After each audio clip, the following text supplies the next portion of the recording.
Down, out. What's up, everybody? You are tuned into the Elks Call, your home for Edmonton Elks fan talk. My name is Scout, aka the rep from Section X. And I'm Catherine, aka Do You Even Elks? And we are coming to you live on Shotgun Sports Network with the replay airing exclusively on Edmonton Sports Talk. Kathy, how are you doing today? I'm tired.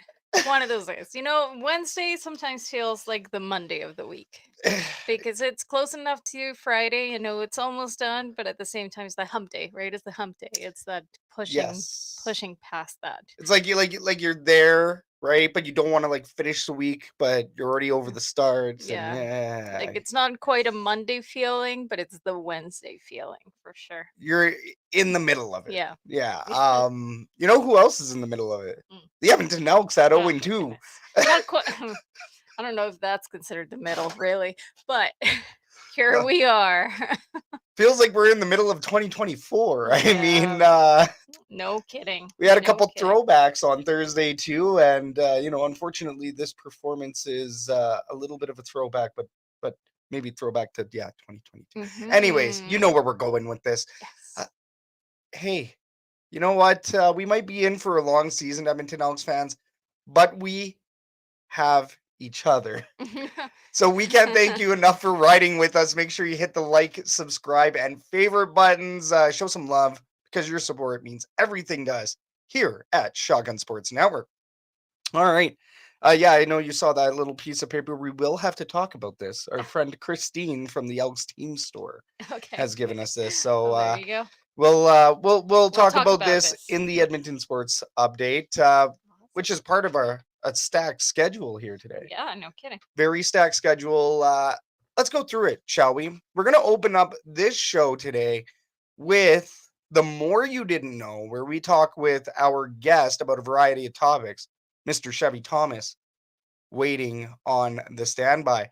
After that, we're going to go through Kathy's Herd Report, where we discuss hot topics surrounding the Edmonton Elks and the latest news, transactions, and updates. Following that, we're going to give you an Edmonton sports update, and then we're going to give you our hot or not, which is actually green or gold. That's where we talk about a couple of topics, and we ask your opinion. And then we're going to finish off this show with the fan forum. Very excited. The fan forum is always fun. One of our favorite segments on this show. And that's where we're going to talk about a variety of topics surrounding the Edmonton Elks and the CFL as a whole. This show is interactive. Never forget it. We already see some comments in the herd chat here. John knows what's up. Thanks a lot for joining us tonight, John. Thanks a lot, everybody else, for joining us. Blow up the herd chat. You know what to do. Get your comments and questions onto the show. And especially for our first segment tonight, which is The More You Didn't Know. We're going to have a good chat with Chevy Thomas here about a number of things, a number of topics. So this segment is brought to you by RoyalRetros.com. Save 10% off your order by using code Shotgun Sports, all caps, no spaces. If you like throwbacks, you'll love Royal Retros. They are the throwback kings, and they have CFLPA merchandise. Great CFL-inspired throwbacks. You got to check them out. RoyalRetros.com. They are the throwback kings. But without further ado, we do have Chevy Thomas, wide receiver for the U of A Golden Bears, and he's also a trainer for Raw Sports. Chevy, we got you? Oh, my man, there you are. Hello. Hey, thanks a lot for joining us today, man. Very thrilled. You're rocking a different green and gold than what we're used to, but we always got love for the Golden Bears. We still love it. Seriously, in this household, if it's green and gold or yellow and gold, Packers, still a fan. So that's, as you can see, it's everywhere. No, I love it. I'm actually a Packers fan too, so that's it. Oh, Pack, let's go. Very thrilled that Tyrell Ford was a Packer for a little bit as well. So, I'm sure you share that sentiment. But we're not here to talk about Tyrell Ford. We're here to talk about Thomas. So let's start with the general question that we throw out here. We always like to get to know our guests before we get into the heavy stuff. Now, Chevy, you're an Alberta boy, born in Calgary, now playing U Sports in Edmonton. What was your what was your first big sports memory that kind of started this journey? Like playing football? Yeah. I remember in elementary being introduced to football by one of my closest friends now. And so we used to play all types of sports at recess, and soccer, basketball, football, and I never played organized football before. And so when when one of my teammates, his name is Jonathan Justini, actually was on the Elks for a little bit there. When he introduced me to it and said, "Hey, you should come out and play organized football in the fall," I said, "You know what? Yeah, I'll give it a try." Went out and fell in love with it and just never looked back since.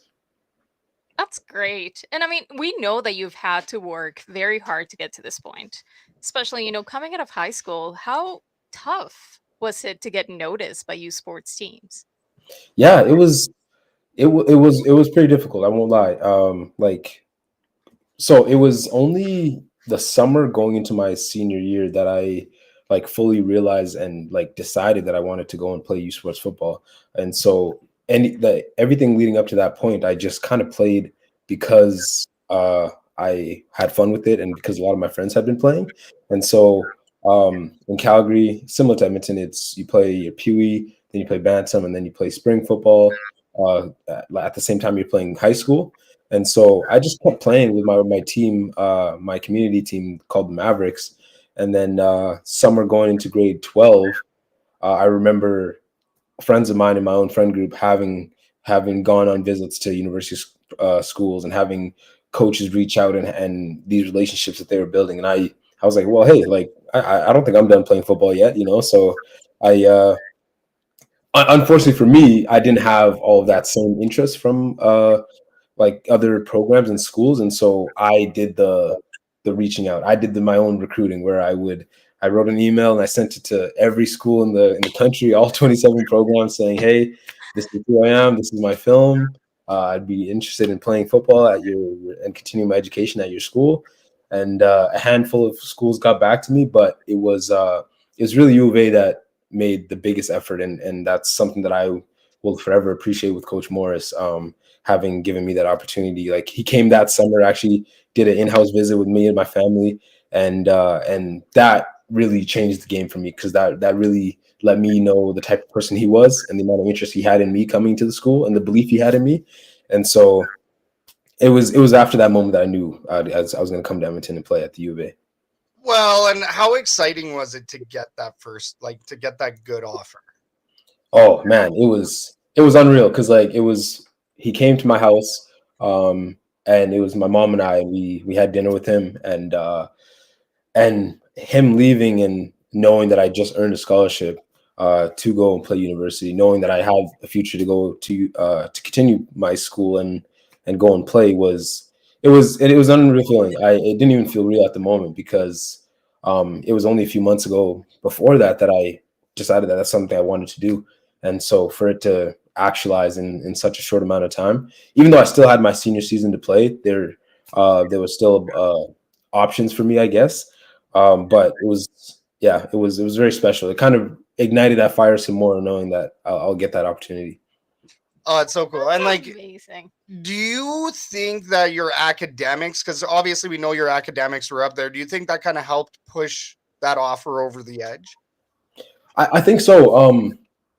So with the scholarship offer, I still had to boost my grade point average to get accepted into the University of Alberta. And so after that, I dedicated my whole grade 12 school year into just trying to be the best student that I could be. And so that was actually the first year that I made honor roll.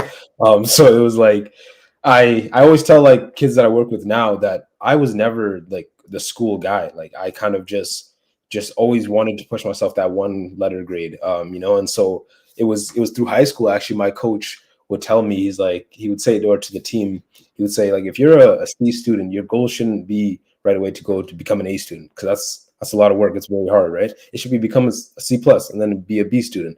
And so I just kind of gradually climbed up. And so because grade 10, like, my grades were not good at all. And so each year I kind of just took that extra step, that little bit of extra effort. And then it got me to a point where I was able to get admitted to U of A and continue. So it's been super cool. Oh, that's really cool. I want to show this interview to the boys. Yes. That's what's going to happen right after this. Well, maybe Yeah. not, because it's bedtime. We have a 10-year-old and a 7-year-old, and they're a little bit interested in football for sure. Yeah. Not really sure where they want to go for it, but we're always telling them, how important their academics is on top of everything else. So that's really impressive.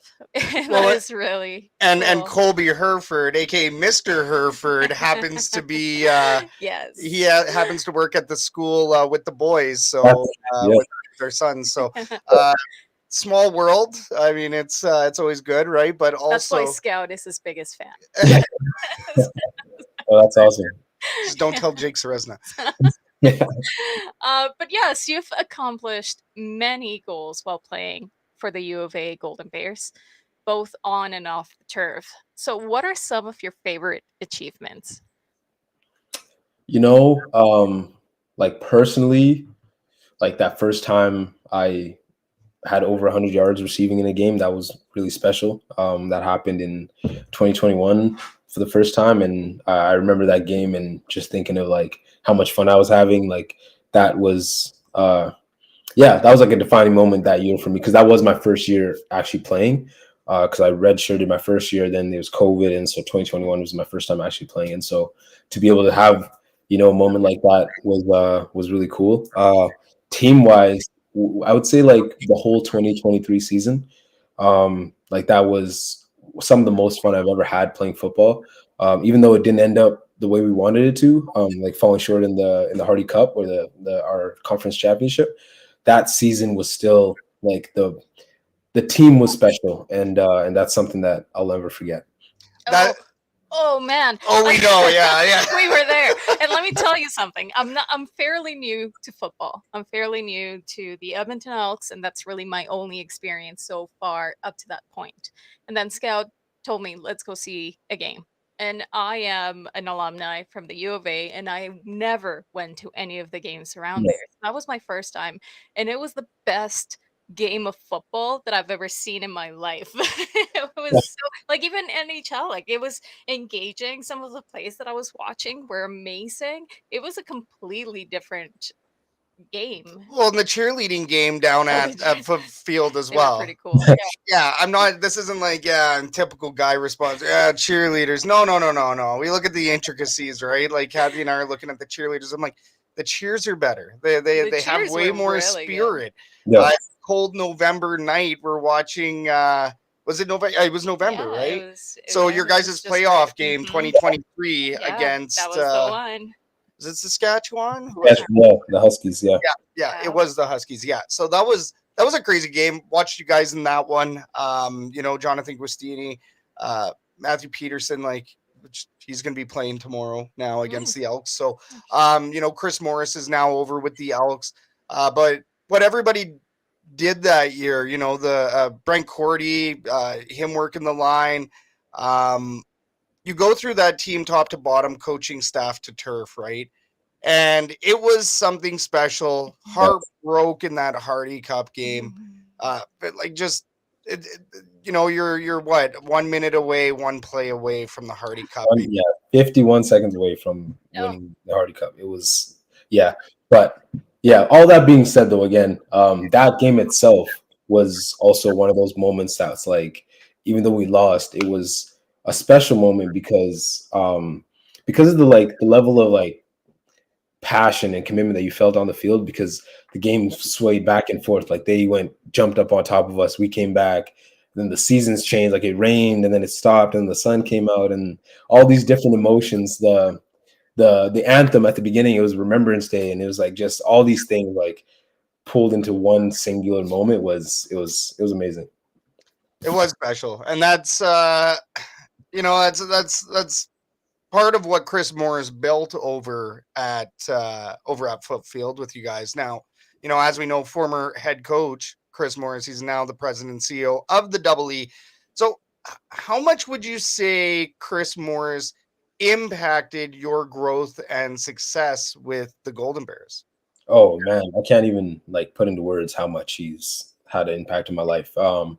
Again, like going back to the how I was recruited, being the only coach in youth sports to offer me a scholarship. Like, so simply put, without him, I wouldn't have probably had the chance to even go and continue playing university. And so, and then once I got here, the same level of commitment that I felt that moment in my house, we were having dinner, it never changed throughout my time with him here at the U of A. Every year our relationship just continue to build, get stronger, and he always believed in me and empowered me to continue to be and try to be the person I want to be, and along the way, helping me get better and become a better football player, and so yeah, that's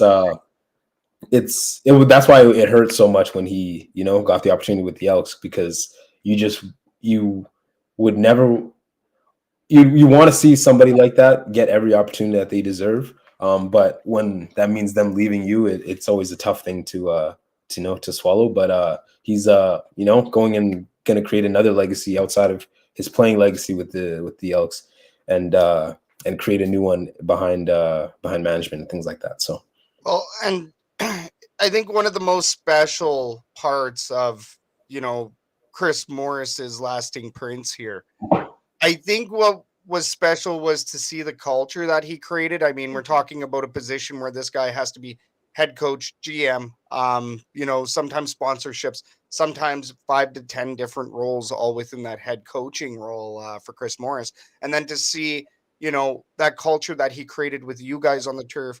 We know about BOMB, Brotherhood of Mad Bears. We know about some of the really cool cultural pieces there. And of course, now you guys have AJ Gass there. Well, he's been there for a hot minute, but Armando Sewell has come in. Yeah.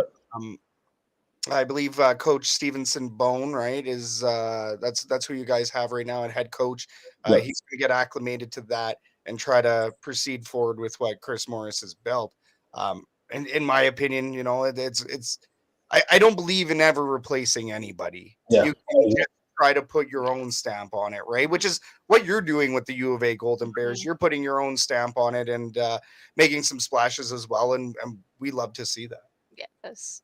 And I mean, a big reason why you're here today is to speak about Raw Sports.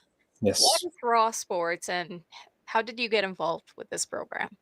Yeah, Raw, it's actually a crazy story, because when I was growing up, they were called Aim High, actually. And so their Rob and Anthony, their father, Tony Woodson, founded Aim High, and it was essentially a youth program that he wanted to continue to push football to new people and continue to create access for people to play football. And so because back then, growing up, football was just a seasonal sport. You'd play it August to November, then you'd go and do whatever after that. You'd play your junior high basketball, badminton, volleyball, whatever it is. You just weren't playing football.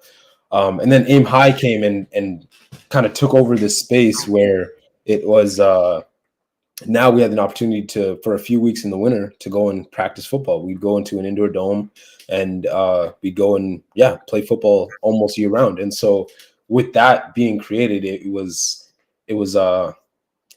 really took the scene by storm, because now everybody that wanted to play football year round, like the other sports, like basketball, indoor sports, had the opportunity to do so. And so I remember being introduced to Aim High.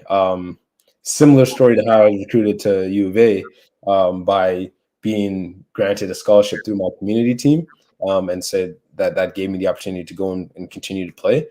And so once I met Rob and Anthony, they were like 2 additional big brothers for me. They took me under their wing. They helped me out and really, really helped me develop as a football player through their camps. And so once they took over from their dad in 2016 and rebranded it to Raw, I kind of continued with them because I was still through in high school, and so continued training with them, continued doing camps and things like that, and then all the way till now as a university player, I've transitioned from an attendee at the camps and training to a coaching role, which has been super rewarding because the opportunity to kind of give back and provide some of my insight from my experience at university to some younger kids now is always a blessing. That's invaluable, right? Yes, 100%. It's funny how life is a combination of what you know and who you know. Sometimes it's what you know, but most of the time it's who you know. In a Right. scenario like this, it's what you know and how you can transfer that to the youth, or yeah, because the raw is mostly for youth, correct? Yeah. Yeah. Like So they do university training, but I'd say the bulk of the camps are from youth like 12 to 17. And then now they're even getting even younger where it's like they have like Adam camps and things like that, which is super cool. So so now you can get involved like right off the rip and yeah. that's And amazing. that is amazing because we've talked about this a few times, more than a few times before here in the show, is about that grassroots movement, Get it right? in, yeah. Yeah, like that it doesn't. We feel like there might be a little bit of a lack of interest, exposure. Even in Canada, Alberta, that there's definitely there should be more. Well, when you take a look at America, you take a Mhm, look at your CFB, mhm. college football league down in the States, the NCAA, all of that, Div 1, Div 2, Div 3. Like they got so many divisions. Um, Football is just crazy in America. Mhm. Yeah. It's life. So, do you think, Chevy? Do you think that here in Canada we have a bit of an issue with that grassroots movement at the younger ages there? I don't know if I would say it's an issue. I'd say first, like the population difference obviously is always going to be a problem, right? Because they have 10 times more people than us. So it's like there's just more people that want to play and that have the desire to play. But I would say like competing with a sport like hockey here in Canada is always going to be a tough thing. And considering that again, we aren't afforded the opportunity to play it year round like most states in the U.S. that can play it year round, and so it takes a lot. It takes more programs like Raw. It takes more programs like selects programs that like the Elks and the U of A do to push football year round. But yeah, I wouldn't say it's a problem. I'd say we just need to find a way to continue to make it accessible and continue to push to grow the game a little bit, by introducing people early on. I'm a proponent of that. I remember a few years ago there was discussion of like trying to limit the amount of tackle football games that kids could play in a year. So things like flag and things like 7-on-7 are great avenues to go and still get the access to football without the risk of head-on-head collisions. But yeah, I'd say we just got to continue to try to push it and promote it so it's attractive to all people. The PNPs. I love The it. PNPs, push Push and it and promote promote. it. I like that. I like that. That sounds like some motivational stuff. And I mean, I do like John's comment here in the herd chat. We really need to get the youth involved with the Elks. I'm okay with giving free tickets to youth to get them in the seats. I don't think that's technically legal anymore.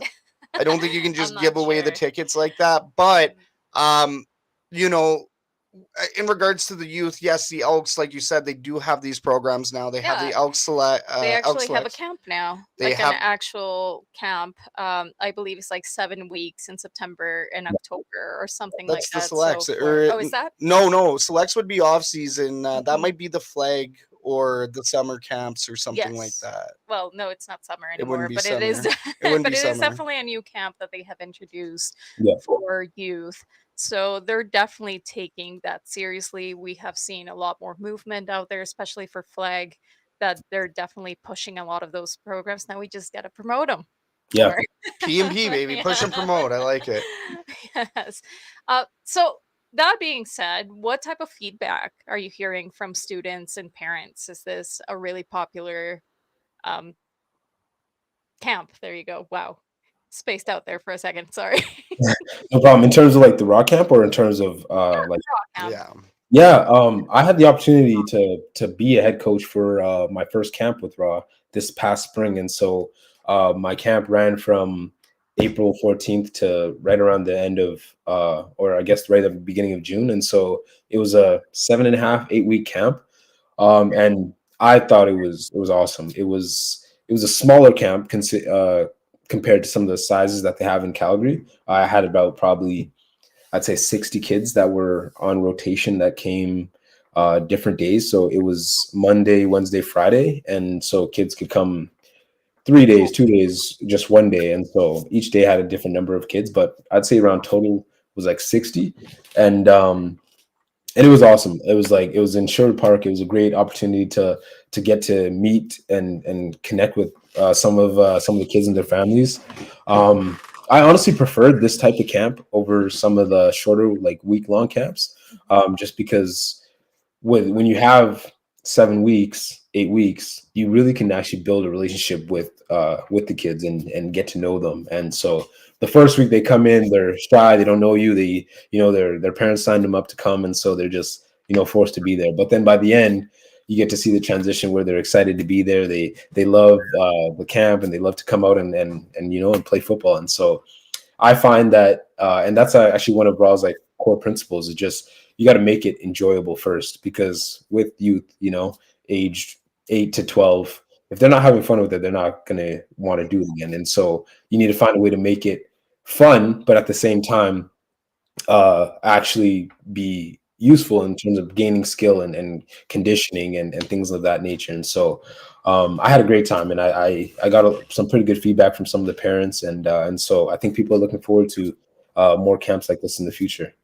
That's awesome. And I like what you said, with those ages 8 to 12, if it's not fun, they're not going to do it, right? For Or sure. at least they're not even going to fully invest. And Yeah. you're trying to get kids to buy into what you're trying to teach. Like, you're trying to perform a job here, but you also want to have a little bit of fun too.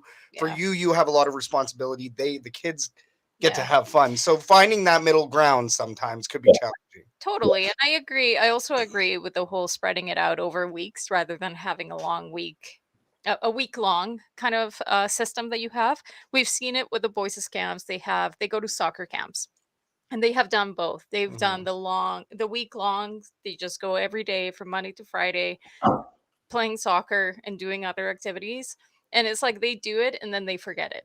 They don't really care all that much about it. But when it's like a 7 to 8 week program, they're meeting once a week to practice, and then another week for a game, another day for a game, then they keep thinking about it. They develop those relationships, they practice at home, they're a lot more engaged.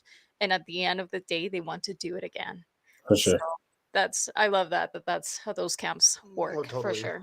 Yeah. Now, question here: how often does Raw have camps in Edmonton, and then of course when is the next one, Chevy? So the spring camp was the first of its kind this past year, where we did the longer extended camp. But Raw's been coming to Edmonton for a week-long camp, going on 3 years now. And so the next camp is July 21st to 25th, and it'll be the Monday to Friday. You got to come in 8 to 5.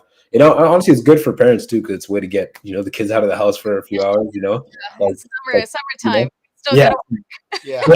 some childcare, for the week. And so, but yeah, like, so we'll come back for that week-long camp, and then nothing throughout the winter, I believe, and then we'll come back again next year for the spring camp. And so yeah, Raw's like just is getting its footing here in Edmonton, and trying to get established and build like a headquarters almost, because Calgary, it's all set. They do camps year round, where they'll be, even in season, they offer training programs for players in season, where they come in after, on their days off, get a lift in, get mobility, things of that nature. And so it's pretty well established in Calgary, and so Edmonton, we're just trying to do the same thing, where provide an opportunity for people who want to to continue to play, continue to get better.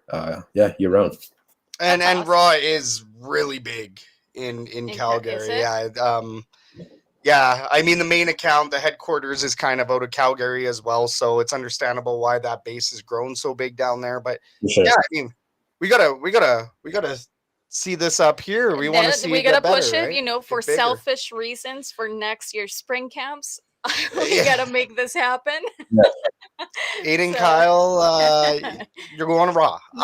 We ain't talking wrestling. Now, we do have some final questions, but I'd like to get to the herd chat because I do see one here. Jason in Red Deer. What up, Jason, of the Stampeders Roundup? He missed the start of the interview, but he does ask, did you ever consider pursuing American colleges? Yeah, actually, I did. There was a few smaller schools that I had a little bit of communication with throughout my recruitment. Like it was after my grade 12 season when I had like a little bit of better tape to send out, and so. But then ultimately weighing the options, I thought for myself that staying here in Canada, I never wanted to go too far from home, even if provided the opportunity, like being 18, wanting to get away from home, but not wanting to be too far away where I don't have access to my family, which would have been very tough for me. So Edmonton almost was like the perfect situation because it was, 2.5 hours away, still get the opportunity to be alone and grow and figure out my own responsibility and who I am, but also be close enough that I can head home any moment. And so I didn't really put too much thought into the American ones once I decided that I wanted to keep playing. But it would have been a really cool opportunity. Well, it could still happen. It could still happen. Oh, for sure. But so what's the next step for Chevy? So I'm gonna come back. I just graduated a few weeks ago, and so finished my degree. But I'm gonna come back and play my fifth year season, which I'm super excited for. We have a very similar team coming back to 2024 and 2023, and so 2024 wasn't a great year in terms of the record, but I'd say the team was really strong. I think we lapsed a little bit in key moments that. We're a bit unforgivable, and so it made it tough to win those games. But we're excited. Coach Bone coming in and trying to establish his own identity as a head coach and guide us. And so a lot of the seniors are excited for it, and we're ready to go. Oh, that's awesome. I'm excited. Go Bears. Always love a good U of A Golden Bears game. And we encourage everybody that's watching or listening right now, go check them out. Go check them out. It's exciting football. Very exciting. We want to see November football. Oh, and man. That was one of my questions that I asked during that game, the one game that we were talking about. And I was like, why did the Elks not play like this? Like, what's happening? If you want November football, you're probably watching U of A Golden Bears right now in the city of Edmonton. But we really hope that that's not the case. It's a long season. The Elks will turn around for sure. Yeah, we're only 0-2. You guys haven't even really hit the field yet, right? When's the first game of the season? August 29th, we play Saskatchewan at home, but we'll have a preseason game sometime middle of August versus I think Calgary. Beauty. Yeah, we'll have to go check it out. Say less. It's all the same ABCs and all of that stuff. Screw the dinos and whatnot. Yes. But where can we find you online, Chevy? My Instagram is probably my most active social media, and it's Chevy T5. It's an old one I made a while ago, but essentially it's Chevy T18 in Roman numerals. Yeah, I love it. It's like everybody's Hotmail back in the day. Yeah. You may not know what that is, but we old over here. Wow. Okay. Hey, you're the one who said it. I brought it up. I'm sorry. All right. Well, we're gonna argue here, Chevy. Man, I can't thank you enough. We can't thank you enough for joining the Elks Call today. We know you're a busy guy, so we'll let you go. But it was awesome meeting you. Really excited to see what Raw Development Camps, Raw Sports does. Once again, that's in July, right, for that camp? Yeah. Okay, so everybody check it out. Raw Sports YYC on X, and just check them out in general. But yeah, once again, thank you so much. Hopefully, we will see you soon, or semi-soon anyways, either at a Raw camp or at Foot Field with the U of A Golden Bears. Yeah, I'm looking forward to it. Thank you guys for having me. Really appreciate this, Chevy. And by the way, congratulations on that graduation, man. Thank you. Yay.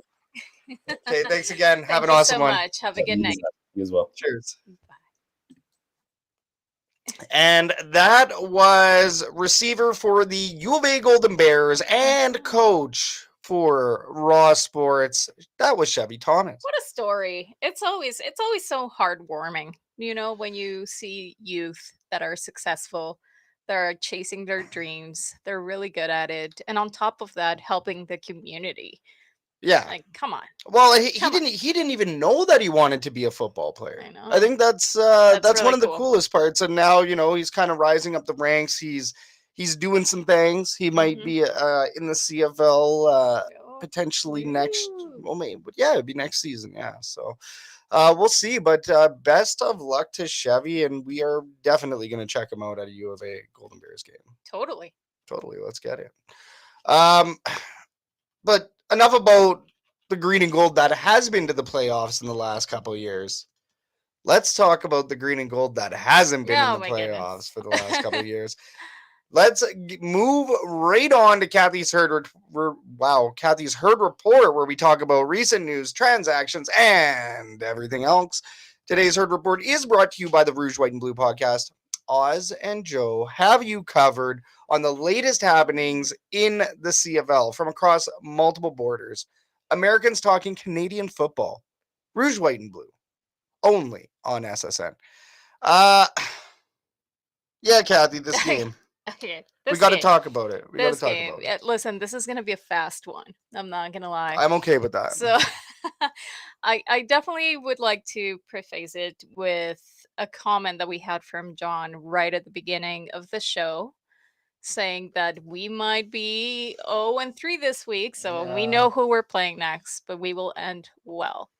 We have a new coach, new manager, a lot of changes. We have to be a little patient. So I'm just going to bring that up first before we go into this mess that I'm about to talk about. And what did you call this game? A scheduled loss. Yeah, and I mean, well, it's Montreal. They start the season 2-0. It's a David and Goliath matchup, which this week is also now once again a David and Goliath matchup, which we're going to move on to that in a minute. But first, we're going to talk about this last D and G scenario. And I'm not talking Dolce and Gabbana. Oh, that would have been nicer. We knew it would be tough, but I just didn't think it was going to be this bad, really. Edmonton struck first. We had a 42 field goal from Blanchard, which is good. Yay. It was capping off a promising drive sparked by some solid rushes from Ford and Rankin.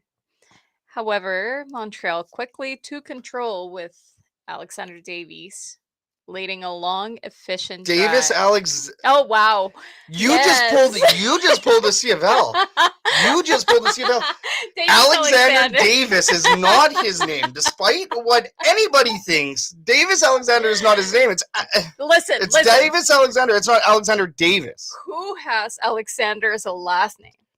Davis Alexander. Okay, Davis Alexander. Davis is a first name. Like that's just meant to be confused. Seriously. But anyways, I'm sorry, Davis Alexander. Alexander Davies. I know that too, but that's like your Alfonso Davies is maybe that where you're getting that confused? Well, yeah, exactly. And Alexander is a first name. You can't blame me for that. It's but Davis Alexander. Totally blame me for that because I knew better. It happens. But anyways, he led a long, efficient drive that ended with a 6-yard touchdown pass, giving the Alouettes a 7-3 lead. Wasn't so bad, but Edmonton's subsequent drives really fizzled out. Minimal gains, punting the ball away, and Davies, Davis once again led a quick strike scoring drive. highlighted by a 54-yard pass to Rambo, Yeah. capped off by a 13-yard touchdown pass to Philpott. They added another major and a convert, and they took a 14-3 lead. Yeah, Charleston Rambo, he laid out for one or two of those. Man, He had some good catches, and I do see these comments here in the herd chat, John. We will get to those because you do make some pretty good points. But I mean, to go up 2 touchdowns real early, let's bring up this one here. So John Hayden does say here in the herd chat, the defense was hard to watch last game. They made it interesting at the end, but we could have came back if things went perfect. Well, and that's what I said. That was 3 quarters of trash, of nothing. And what it is it was like watching the Edmonton Elks defense on slow motion. I don't know if I've ever watched a game where a phase had, like, I guess 2 phases. Luckily, it wasn't all 3, but where 2 phases just seemed so completely awful. That's There was exactly it. Zero cohesion. The defensive schemes did not match what Montreal's offense was doing at all. There was holes everywhere in the secondary, everywhere. Yeah. Like it really was. Like you say, I think special teams were the only ones that really did anything in this game. Vincent Blanchard came around. That's sad because obviously the offense was not doing anything either. They were outmatched, certainly, and there was nothing that they could do. And Well, it was, and whether it is that the O-line isn't doing their job, or that Trey Ford doesn't trust that they can do their job, right? Or maybe Trey Ford is only comfortable in his rush game. But how nice would it have been to see him making some plays like Davis did? Yeah, and I mean, I think that what you're seeing there is obviously we're talking about a vanilla playbook.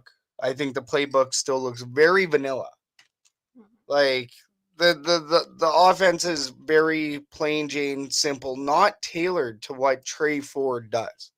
Okay, that's what the problem is here right now. They do not have this playbook designed around Trey Ford, and you know what? I'll even reference my most recent podcast appearance over at Canadian Football Central. Shout out Carter, shout out Rick. You guys rock. But Jordan Maximic is not used to having a mobile quarterback like that. A quarterback with legs, a quarterback that you can actually build a playbook around.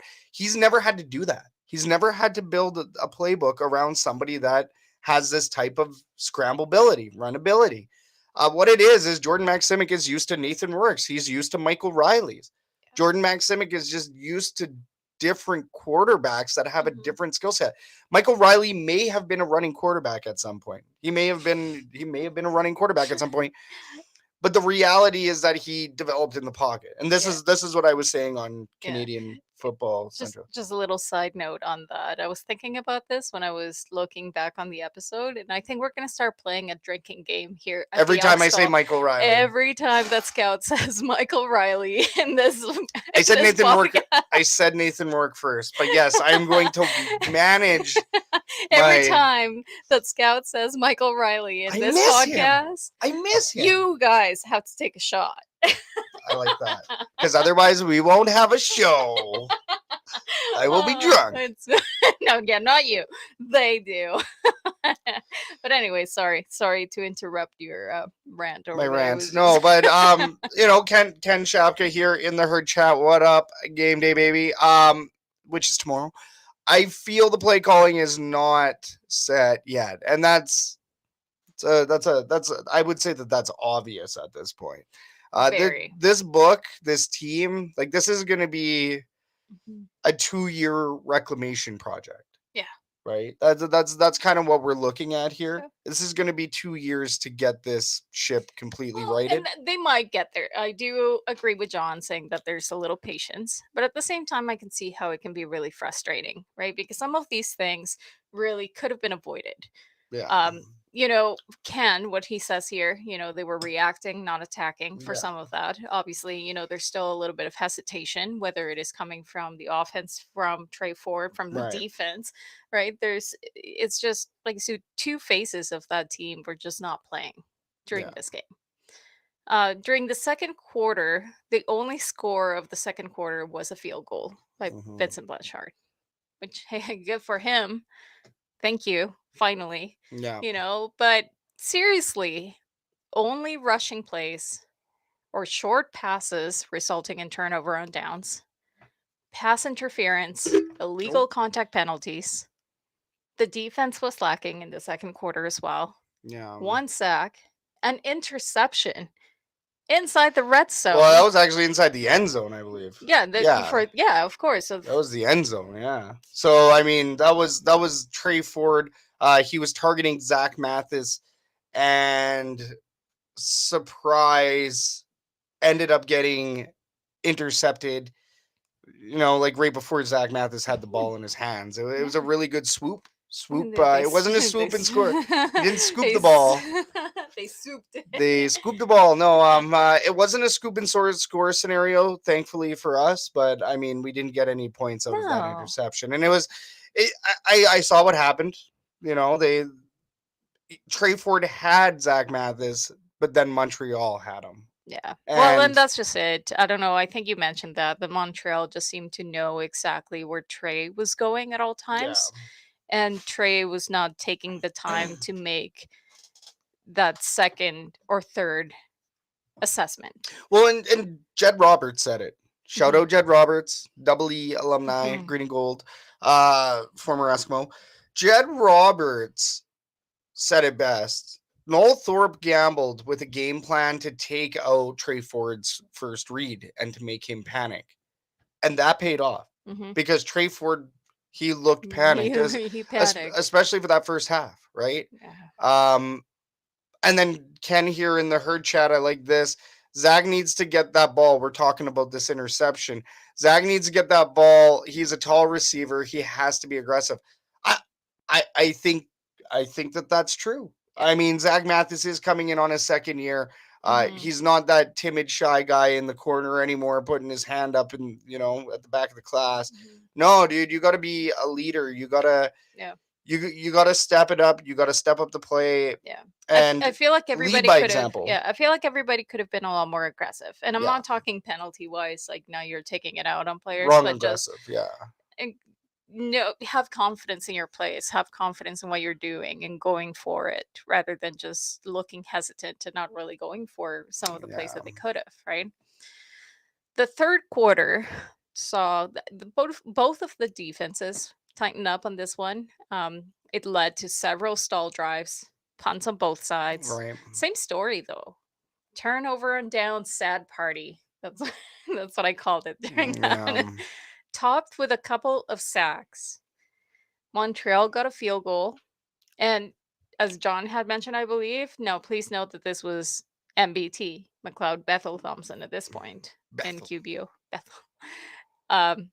So, and really, the highlight of this entire quarter wasn't the game at all, but this sweet sweater that I got at the team store because look at it. And that's how bad it was. And it was just the same story, the same thing that we saw on the second quarter. And it was a little disappointing that, yeah. Well, and I think John does say here, it almost seemed like they tried too hard not to get penalties. Like they tried way too hard avoiding the penalties, right? But at the same time, you also have to be able to make plays.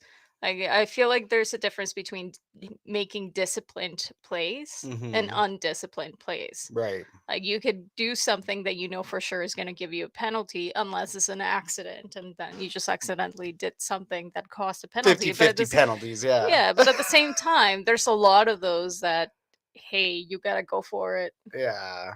But, yeah, no, it was really frustrating. And I mean, they did start to storm back, right? And especially in that fourth quarter, I think all the action in this game for Double E fans came in the fourth quarter. Yeah, it was a wild back and forth, really. Edmonton mounted a fierce comeback push.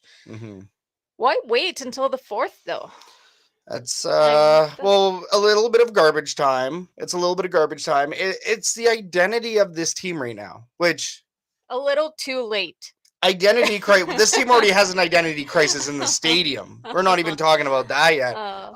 As far as how they develop throughout the game, this team seems to step.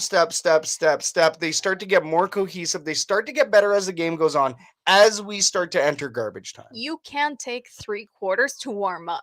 No, That's no, just football don't no. work like that. No. It just You- this maybe sport does you not use- work like that. You use the first quarter to do that if you have to, Mm-hmm. but by the second half of the game, you should have your things together, Mm-hmm. right? There's no reason why every single quarter up to the 4th needs to be garbage.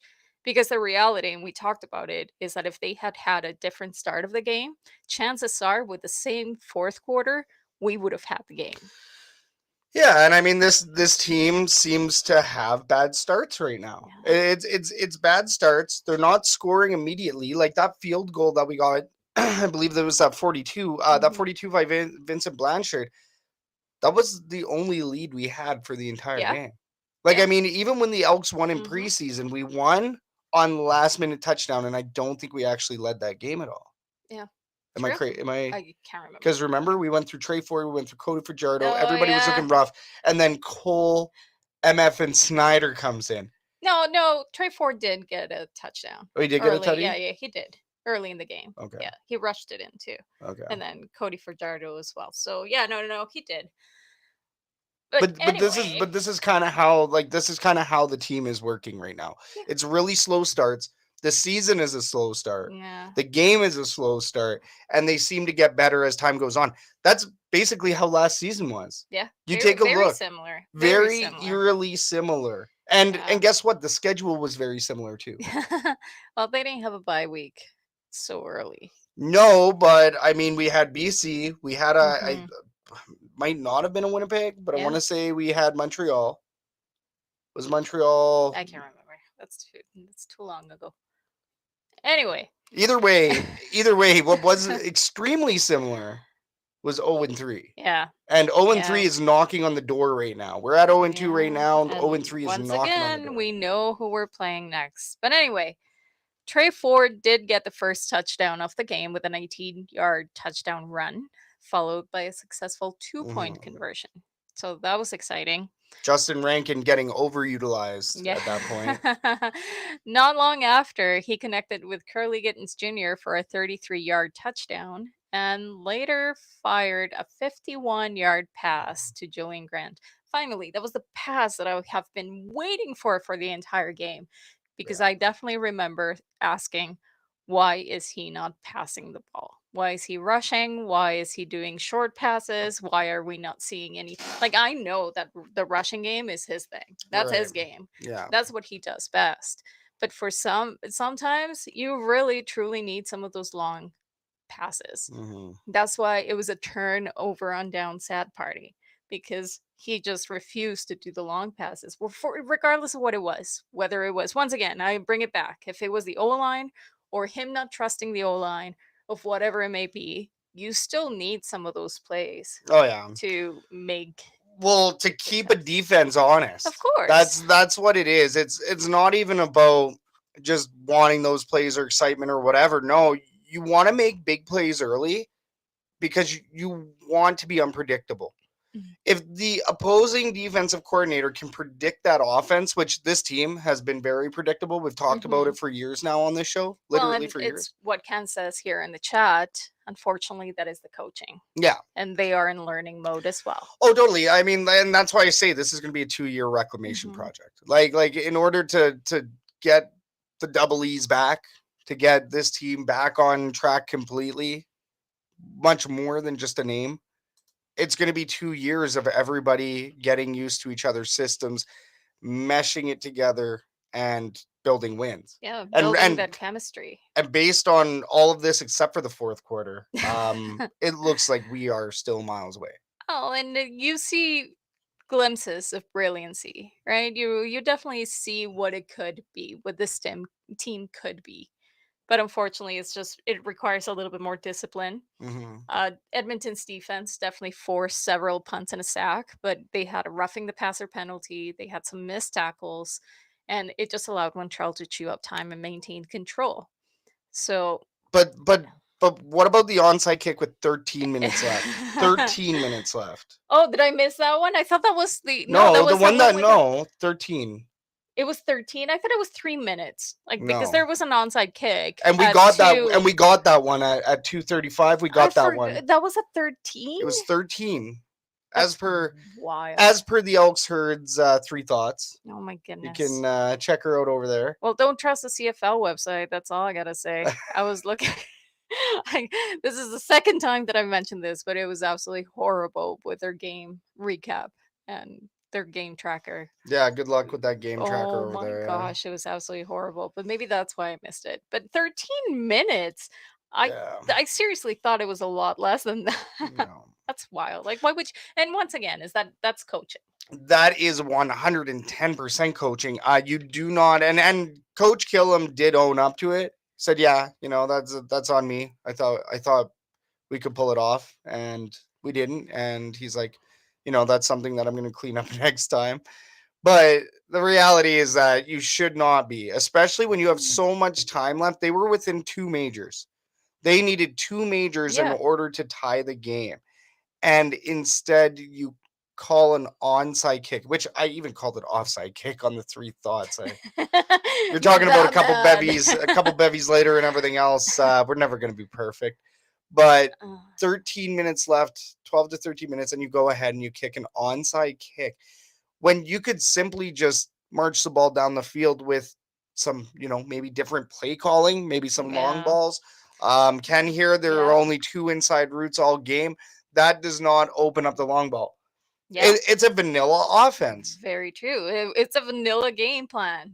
Yeah, the playbook is very vanilla. You need to entire playbook. And that's because there is next to no chemistry. Besides some of the guys that have returned, besides a couple of these pieces, the coaching staff has no chemistry with the players right now. Yeah. They need to still develop, build time.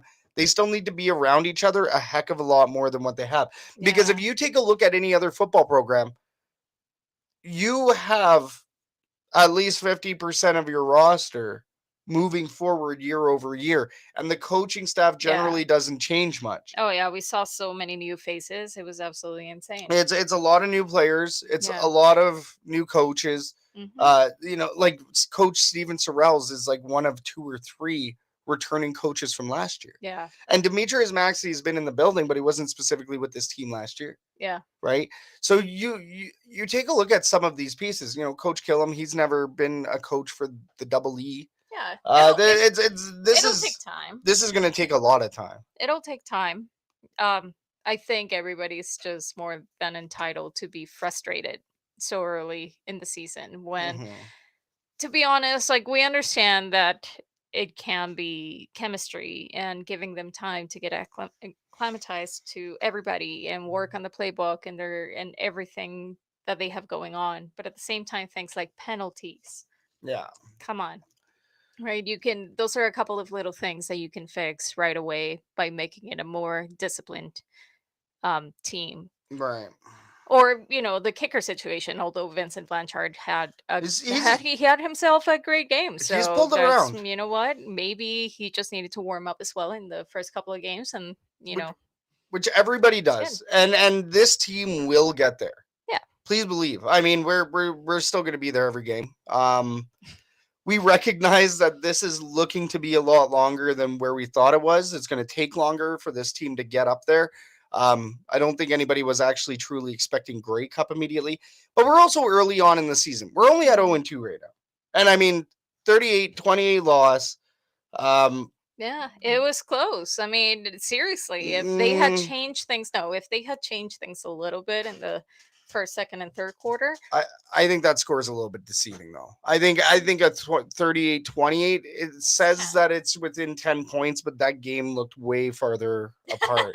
Well, than it 10 was points. just the ridiculousness of the fourth quarter. Yes, well, and in garbage time, That's right? You're what it close to was. garbage time. Yeah, so I don't want to be negative. I want to throw this one in the past. Well, Let's throw this one in the it past. didn't happen. Didn't happen. They pushed, unfortunately. Montreal's lead in the first three quarters is what guaranteed their win, 38-28. So, boo.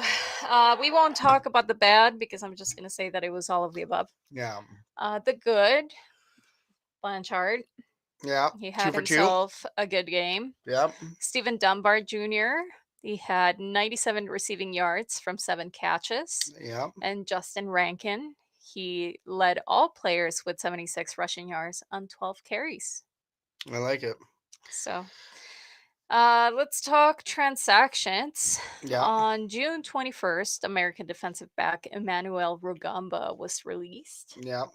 And on June 22nd, American running back Spencer Brown was added to the practice roster, who is a former NFL player. Interesting. Yeah. Just so you know, the more you know. The more you know. The more you didn't know just happened, but this is the more you know. The more you know.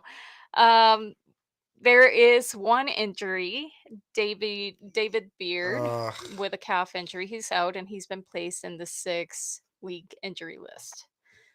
So that is very unfortunate. I know that right now Mark Cordy, at least he's back from welcoming a brand new baby, and from what I read, and he is going to be placed in center, and things are getting shuffled around a little bit. That was awesome. Good. That was good. Yes, no, you're completely right. Mark Cordy, who did play at center last year for the Elks, he is going to be moving back into his old spot, which is pretty cool. So, you know, if there's an area where I'm not concerned, it's center on that offensive line. Now, the offensive line, and I would like to talk about this real quick. The offensive line, 3 members were graded the highest PFF grades out of the entire CFL. 3 players, David Beard, Mark Cordy, and I forget who's on the right. Who?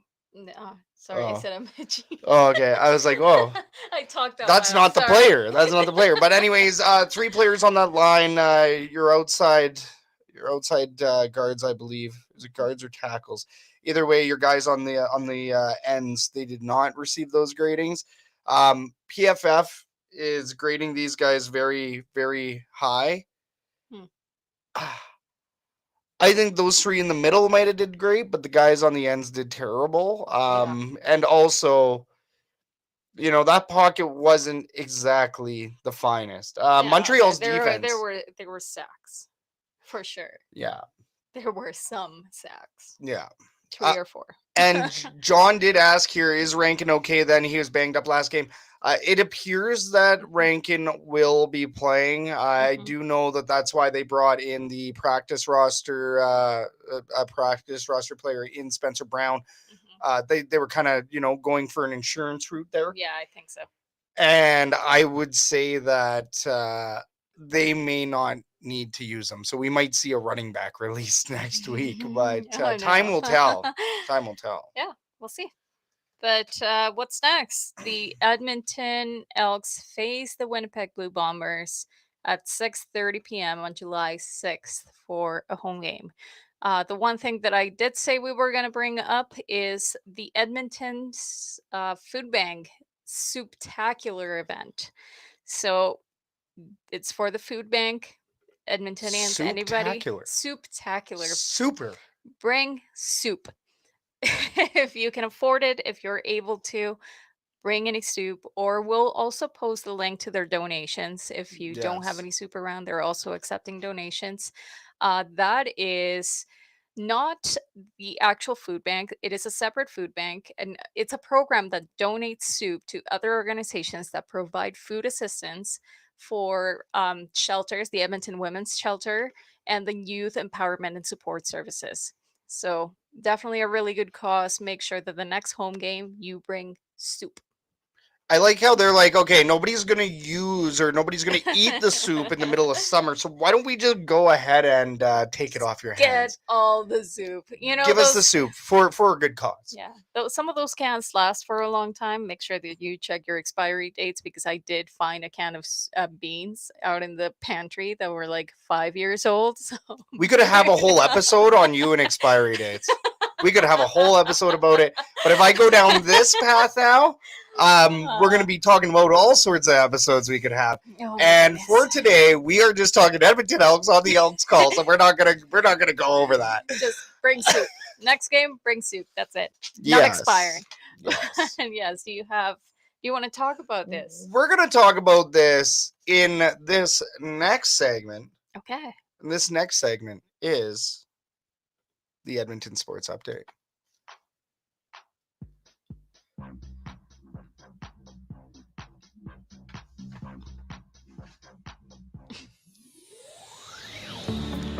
Your Edmonton Elks were defeated by the Montreal Alouettes by a score of 38-28 last Thursday. They continue their season tomorrow night when they visit the Winnipeg Blue Bombers at Princess Auto Stadium. Kickoff is at 6:30 p.m. Mountain. And the Edmonton Stingers defeated the Winnipeg Sea Bears on Sunday by a score of 98-85. They welcome the Scarborough Shooting Stars on Sunday, June 29th, with hopes of staying in the win column. Tip-off is at 4 p.m. Mountain. The Edmonton Riverhawks are on a roll, defeating the Victoria Harbour Cats yesterday by a score of 8-3. They're back in action tonight in Victoria for Game 2 of the series. First pitch was at 7:35 p.m. Mountain. Don't forget that Love Pro Wrestling has events every month, with their next event featuring the Clandestine Wrestling Society tomorrow night on June 26th, with the main event on Friday on June 27th. With tickets as low as $10, you don't want to miss out. We're the Elks, sir. You're up to date. And another thing I'd like to talk about as well, by the way, our good friend Christine from the Edmonton Elks team store. She's like, hey, take a sheet. Take 2, take 3. And I ain't talking Chris. Only 1 sheet, not 2 sheets. Labor Day rematch brunch is coming up. So the Edmonton Elks here, they have a Labor Day rematch brunch presented by Sentinel Storage on Saturday, September 6th, 2025, from 11 a.m. to 3 p.m.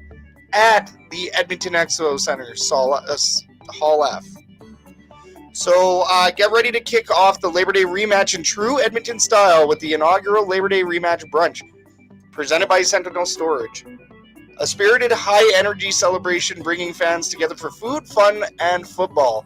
Inspired by everything you love about the iconic Spirit of Edmonton breakfast at Grey Cup, this event brings to life one of football's greatest rivalries in one unforgettable party. So whether you're here to rally for the rematch, connect with fellow fans, or simply enjoy the best brunch party in the city, this event has something for everyone. Net proceeds support amateur football across Northern Alberta, including the National Women's U18 Indigenous Tackle football team. So, really cool event. It's a big brunch. It's very similar to what you find over at the Spirit of Edmonton breakfast, big pancake lunch, the boozy breakfast that we missed out on at the last Grey Cup. I see your comment here, John. So, the single ticket for this, $225. Table of 8, $1,600. So $200 a ticket. You get a little deal. Game ticket add-on if you want to go to the game as well. Like, you can just go to the brunch. You don't even have to go to the game. You can just go to the brunch and drink sluice juice. But the game ticket is an extra $25. Mm-hmm. So, in my opinion, I would assume that maybe, I don't know, I kind of feel like ticket to the game should be excluded, or included, sorry, not excluded. Should be included, but, oh, that's me. That's hilarious. I'm wondering where the noise is coming from. Is that your phone? It is our breaking news. Breaking news music has started playing. Jeez. And this isn't even that breaking, but it is No. new. It is new news. So Yeah. once again, new news. $225. The Labor Day rematch brunch. Check it out. If you want more information, feel free to get at us or just go over to the Edmonton Elks team store. Mm-hmm. Check it out. There you go. Yeah, it's good. Live entertainment. The Elks in-game house band 1002 is going to be there. When is it again?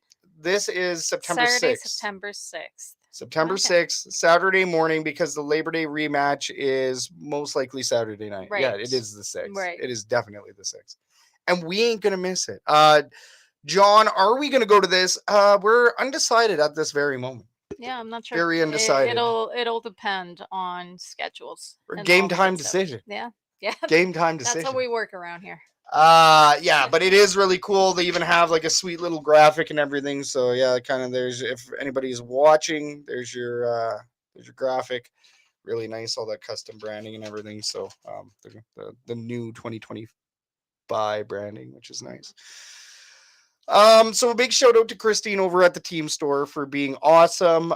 Go check her out, go buy some gear, go support the Double E. But how about a big shout out to you? Shout out to you, the viewer, for supporting us, because we couldn't do this show if it wasn't for you. The herd chat is bumping today. Chevy Thomas was on the show earlier, so if you did miss that interview, go ahead, go check it out. It's at the beginning of the show. Awesome guy, awesome story. Somebody that didn't even really wasn't even really big into football. All of a sudden is U Sports U of A Golden Bears receiver in his final year. So Very really impressive. special. Young.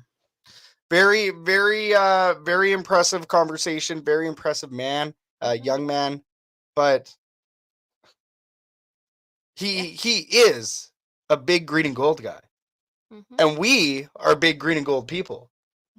So let's talk green and gold, shall we? Let's bring you our take on hot or not. This is Green or Gold, brought to you by Stampeders Roundup.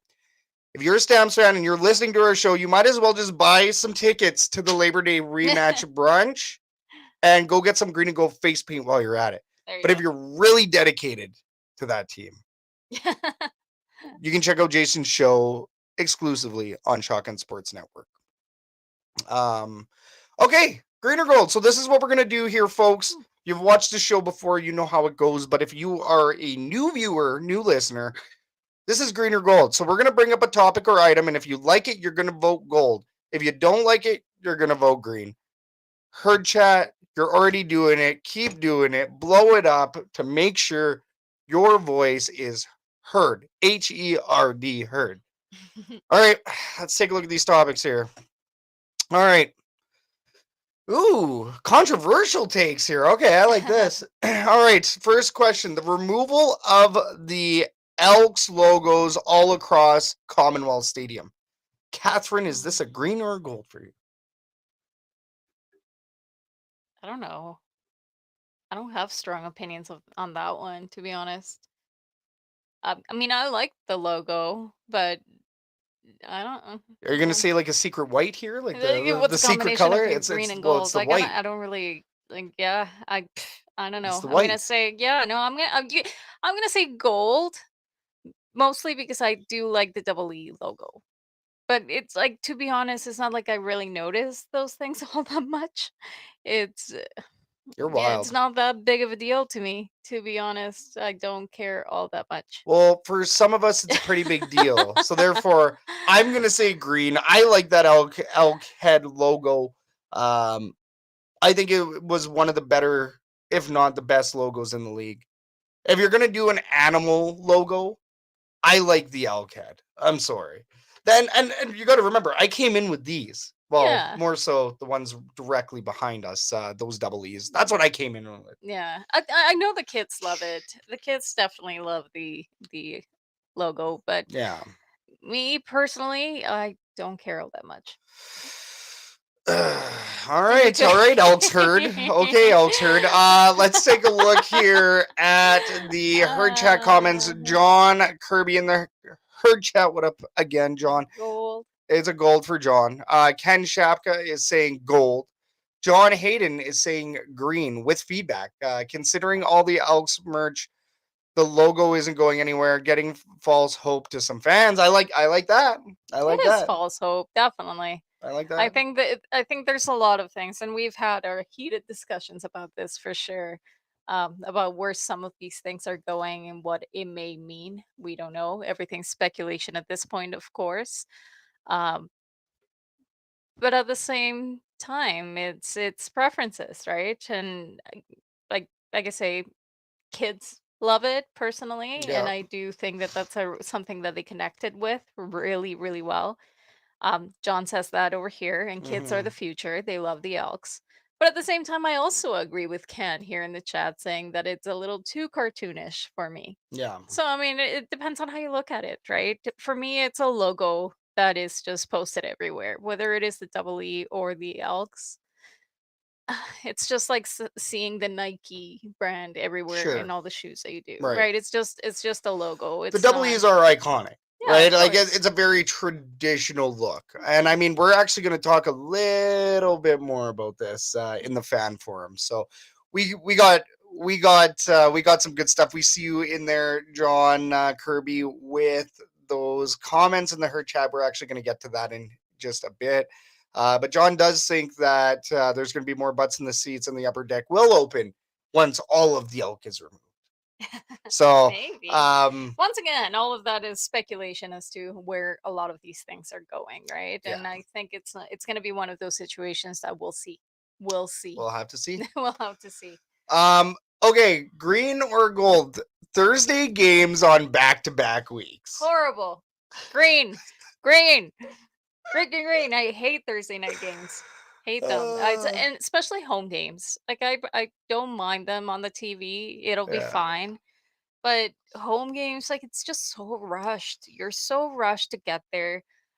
You can't really feel like you can enjoy yourself to the fullest when you still have to work the next day. Yeah. Um, an away game on a Thursday is not that big of a deal. And I mean, we saw it with the Oilers all the time. And I Mhm. believe it was John that mentioned that. He made a really good point that even with the Oilers, you would get games on Monday, Tuesday, Wednesday, and it didn't matter. People still stayed up until 11:30 Yeah. on overtime to watch Right. those, right? So away when you're watching on TV is not that big of a deal.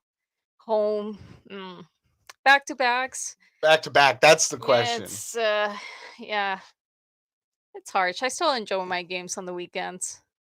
You know what? And, I understand everybody's saying green here. I'm gonna say gold. I'm gonna say gold. You just like to be difficult. But the reason why I'm saying gold is at least you get a 7-day roll around. You're not waiting. You get the first game in the week. At home, I will say it is Thursday games at home.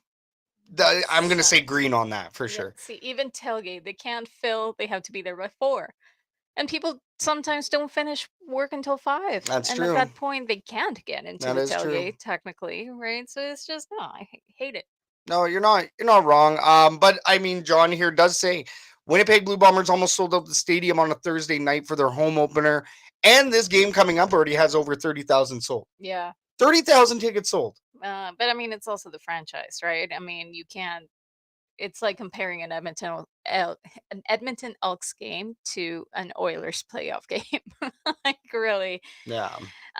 there's some games that you just can't miss. Winnipeg is a really good franchise right now. They're doing fantastic, and it shows in their fans. Now in the NHL, the NHL also never has a problem selling out Yeah. the Oilers here in Edmonton on a Thursday, on a Wednesday, on a Sunday, on a Monday. It doesn't matter for the NHL. Yeah. Mind you, we're also talking about dead of winter when there's no, 50 things you could do all at once, like in the summer.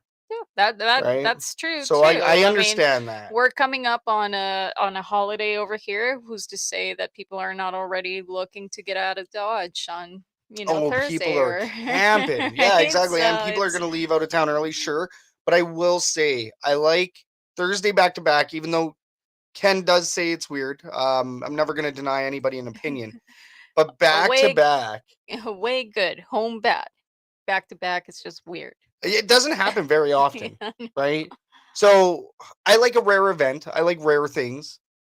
I'm going gold with this one. I'm gonna say on back-to-backs, it's the first game of the week, both weeks. You get your fantasy out of the way. You get some of your other pieces out of the way. You got the rest of the weekend. You don't have to worry about going to the stadium, even though I love going to the stadium. It's not like it's ever a problem. It's never a chore. And speaking of getting to the stadium, I believe John did ask up in the herd chat. He was also asking, what are we going to do for the Hamilton game, which I believe is the 1 p.m. game? Yes. What are we doing for that? I'll tell you, we'll be there at 11 serving breakfast. Yeah. And we will be doing pancakes that day. Right. So swing on down for our own pancake breakfast. Mhm. Maybe we're going to try to go for like 100. Yeah. See how many we can serve. 100 pancakes? 100. Wow. Flapjacking, okay? And John does say Edmonton is a little exhausted right now with the NHL run. I am familiar with the Bombers. That's true. And you know what? That's a real thing when it comes to sports exhaustion for a lot of fans, right? You just came out of a really deep playoff run that took you into some games, like I said, overtime at 11:30. Yeah. And people are tired. And maybe they want to start focusing a little bit more on their vacations. Maybe they want to start focusing a little bit more on family time. So I get it. I get it. Yeah. So we'll see. Yeah, and I mean this city is indeed fatigued from sports. The Oilers in particular. People spend money. People spend Especially time. those tickets. Well, and at some point you want to check out too from sports. Yeah. Like for some of us, sports is life year round, whether you want it or not. Even when you get out of town to get a break, right? Like we already have our camping trip planned. We got the camper. We got everything good to go. Camper's already basically loaded. It's like, get the heck out of Dodge. As soon as the Elks get their next bye week, we're out of town.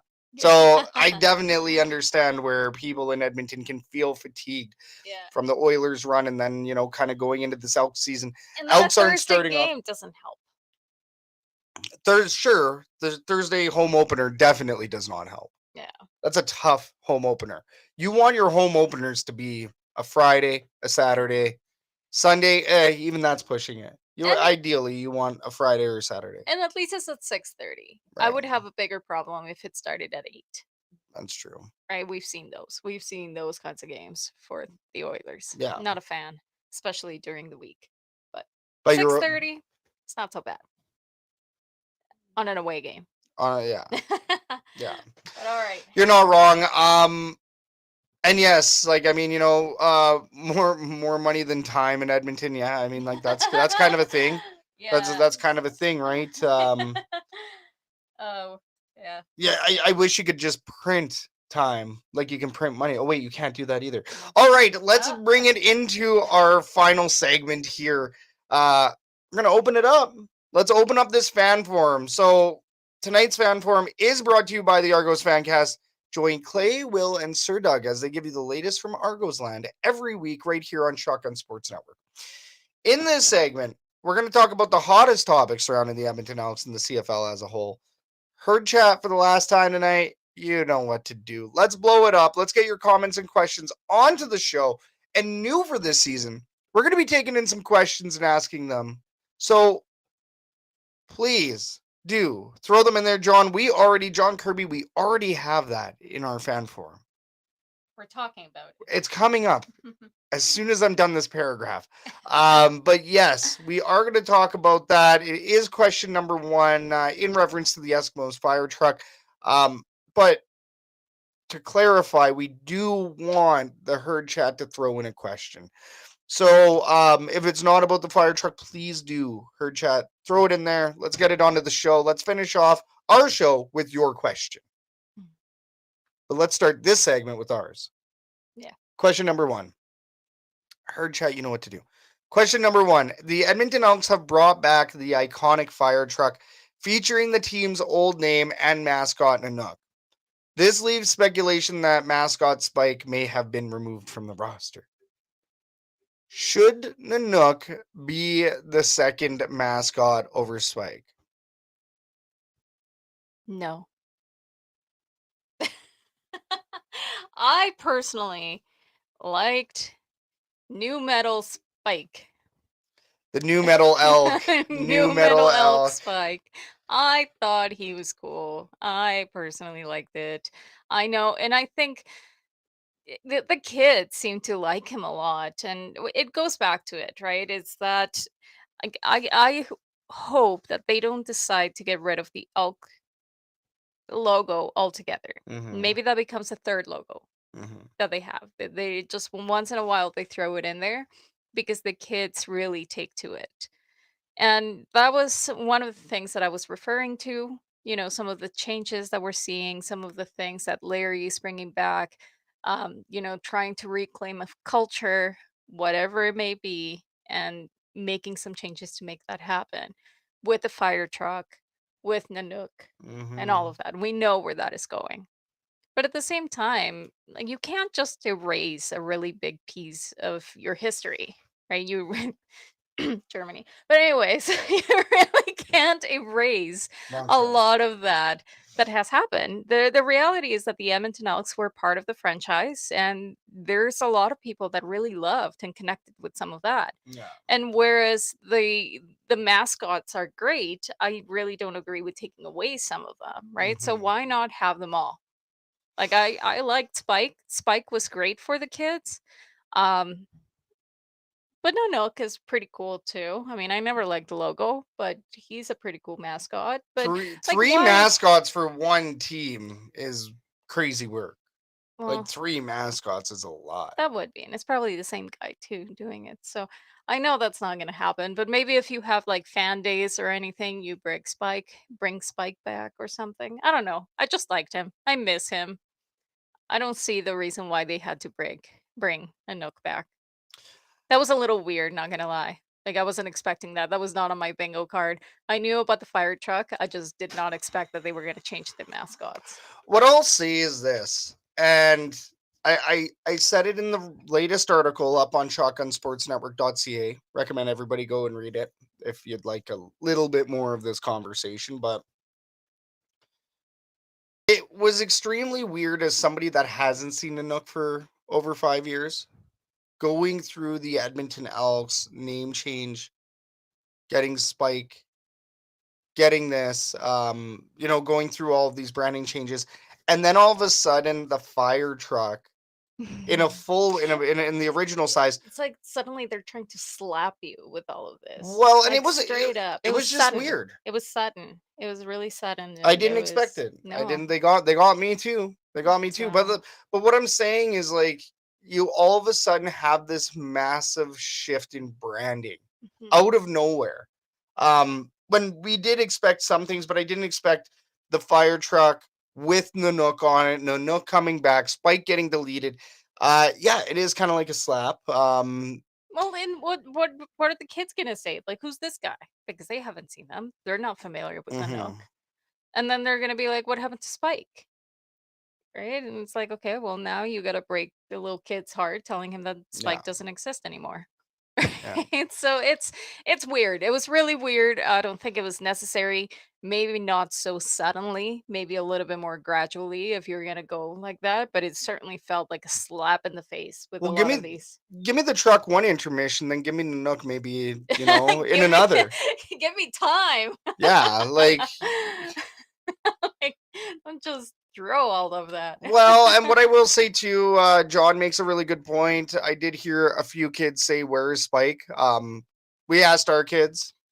They Yeah. like Spike. Our kids like Spike. They love Spike. So, and I think Spike, the people that they had operating Spike, we'll say, great people. Steve the bartender. There's a couple other people.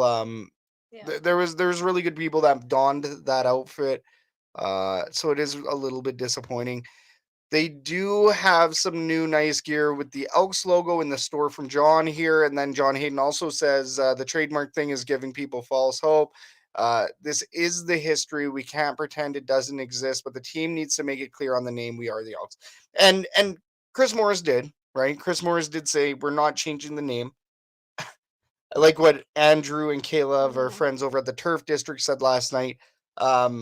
Andrew was like, well, he didn't say yet. And if Andrew's gonna say that, then I'm gonna repeat that statement. Chris Yeah. Morris hasn't said yet, and I hope it's not a yet. Yeah. I really hope it's not a yet. I think I really don't see anything wrong with including more of this because it Yeah. is a very classy logo. It is a very classy look. I don't mind it at all. But at the same time, Mhm. like, don't take away things, Yeah. right? Just don't push it so hard. Like, it seems a little desperate in a way. Yeah. Right. I think we talked about it because I know that I mean, as a business owner, you got to find all the different ways that you're bringing butts into the seats. Yeah. Right. That's totally understandable. And that's one of the things that we see a lot in social media. And we Mhm. see it. It's visible everywhere you go, in every single fan page, in every single post. There's always going to be somebody commenting, change the name and we'll be back. Right. So, as a business owner, I see how that can be a very attractive prospect of like, yeah, let's change the name and that will fix everything.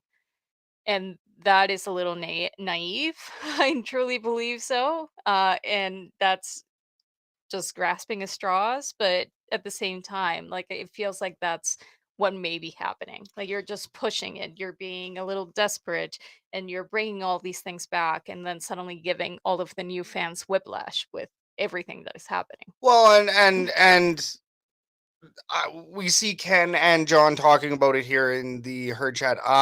What we're gonna say here is like, you know, Ken makes a really good point. 4 years compared to 71 years.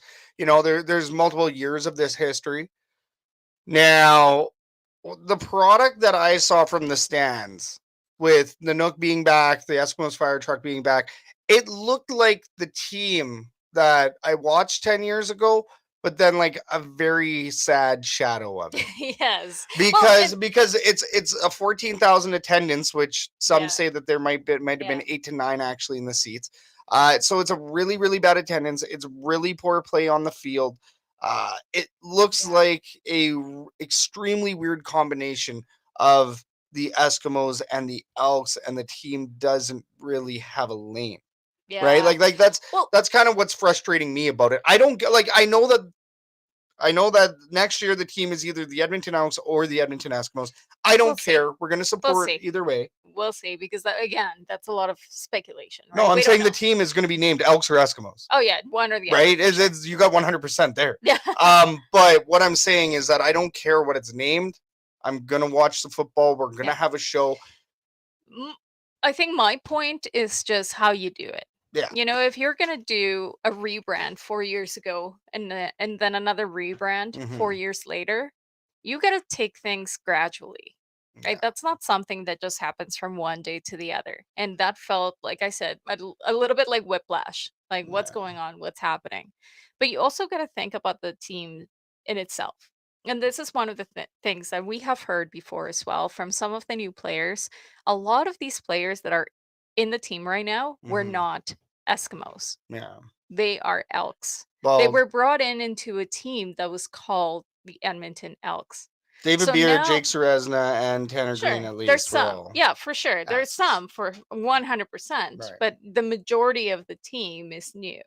Right? Mhm. So now you're adding an identity crisis to some of these people some of these players that don't know what it means to Right. have that. Yeah. Right? So it's like talking about fans that have been in the stands for the past 70 years versus a kid that has been in the stands for 4 years. They're obviously going to identify a little bit more with the Elks branding Right. because that's what they have seen. That's what they grew up with. That's what they're used to.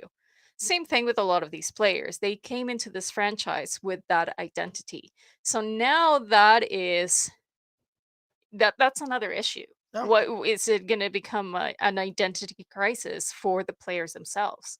Who are they playing for? Is it the Elks? Is it the Eskimos? I don't know. Some things say this, some things say that.